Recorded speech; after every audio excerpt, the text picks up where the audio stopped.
11 p.m. Eastern Standard Time on the East Coast in the United States of America. I'm T-Speaker222 with Dogecoin and you. And I wanted to bring, this is to do with MATIC. And this was just something that came out last night. And I wanted to share it to you today. So Polygon burns more than 650,000 MATIC after launch of burn mechanism. So yeah, only 650,000 MATIC. What's so important about it? It launches their burn mechanism, which means there's going to be more burning of MATIC to come here in the future. So more than 650,000 MATIC burned since launch of burning mechanism.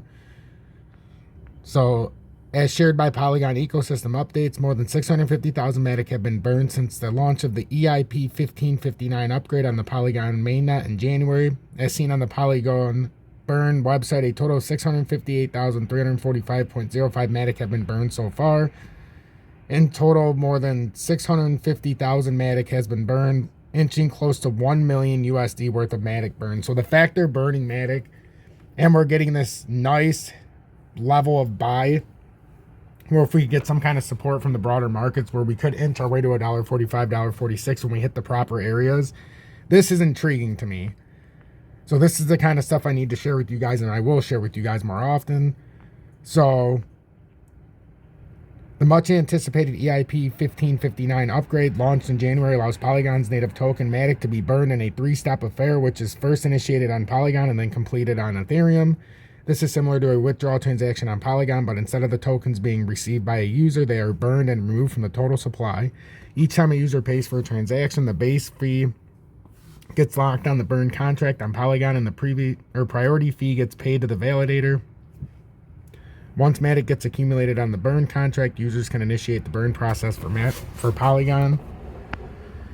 Polygon MATIC has a fixed supply of 10 billion, thus an annual burn would represent 0.27% of the total MATIC supply, according to analysis. In the past week, financial service provider Stripe announced that its merchants would be allowed to make initial payouts using USDC stablecoin native to Polygon network.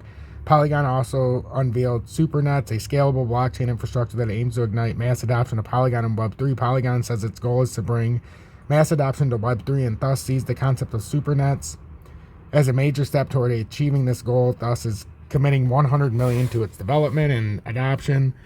The funds will be used for liquidity, mining, development, and research contracts, and also grants. In February, Polygon raised about $450 million through a private sale of its native MATIC token in a funding round led by Sequo Capital India, with participation from SoftBank, Vision Fund 2, Galaxy Digital, Galaxy Interactive, Tiger Global, Republic Capital, and other investors. So that's what I wanted to read to you guys, and now we need to get into the charts real quick. Okay, now that we got the charts up, as you can tell, this is a MATIC and a MATIC alone update because I don't want to fight it up with anything else.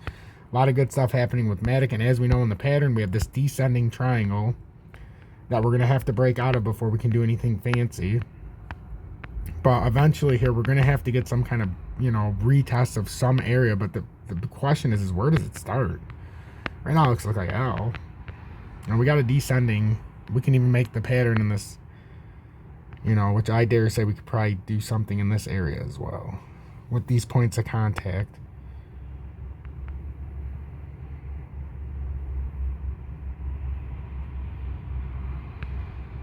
Something like that.